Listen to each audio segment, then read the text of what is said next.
Ang gusaling ito ay opisina ng mga adjutant, na tinatawag na bijang sa Korean, na tumulong sa lokal na mahistrado ng Suwon. Lokal na gobernador sa Hwasong, tinatawag na Hwasong Yusu sa Korean.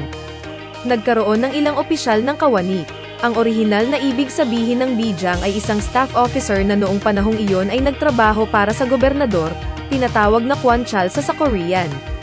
And some of them routinized having a large staff including pang-eyo sa Ensulayong para maging tiktik sila sa mga pribadong sektor. Ang bijang chung ay isang gusaling ginamit ni bijang ng Hwasong Yusubo at matatagpuan sa harap ni Oi Jung-lee kaya, nakatingin sa timog. Sa orihinal, ito ay itinayo noong 1789, Jungjo 13. At ang gusali ng Suri-chang ay inayos noong 1796, Jungjo 20, na ang pangalan nito ay pinalitan ng Bijang Chung. Ang Bijang Chung ay matatagpuan malapit sa Bongsu-dang kung saan nagtatrabaho ang lokal na gobernador sa Hwasong. Ang mga opisyal ng adjutant ay palaging nagtatrabaho sa malapit na pakikipagtulungan sa lokal na mahistrado.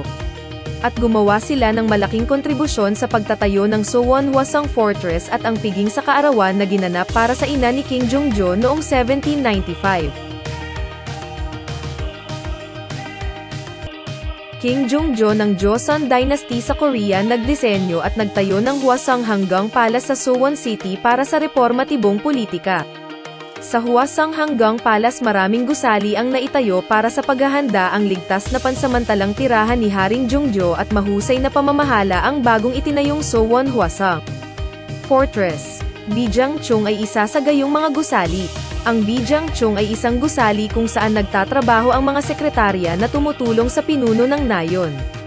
Upang matiyak ang maayos na pag-usad ng kaganapan kung saan bumibisita si Haring Jungjo, at pamahalaan ang Suwon Hwasong Fortress sa mga normal na panahon na hindi bumibisita si Haring Jungjo.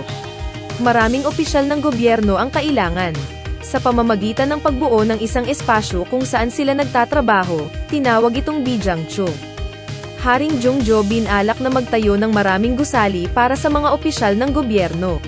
Tinataya na ang Suwon Hwasong Fortress ay binalak na umunlad, kasing dami ng Kaekyeong. Ang kabisera noong panahong iyon. Kung ikukumpara sa Kaekyeong, ang kabisera ng Joseon Dynasty sa Korea, ang lungsod ng Suwon ay 7% lamang sa lahat ng aspeto noong panahong iyon. Sa lungsod ng Suwon, Haring Jungjo dapat manatili ng 10 araw bawat taon at tiyak na hindi ito komportable sa kanya.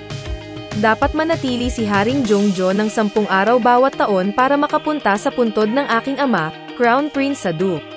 Para sa kaligtasan at kaginhawaan ni Haring Jungjo, isang bagong plano ng lungsod ang nabuo upang gawin itong isang maunlad na lungsod. Haring Jungjo nangangailangan ng maraming opisyal ng gobyerno pagsasagawa ng mga planong ito at inutusan silang magtrabaho sa isang gusali na tinatawag na Bijang Chung.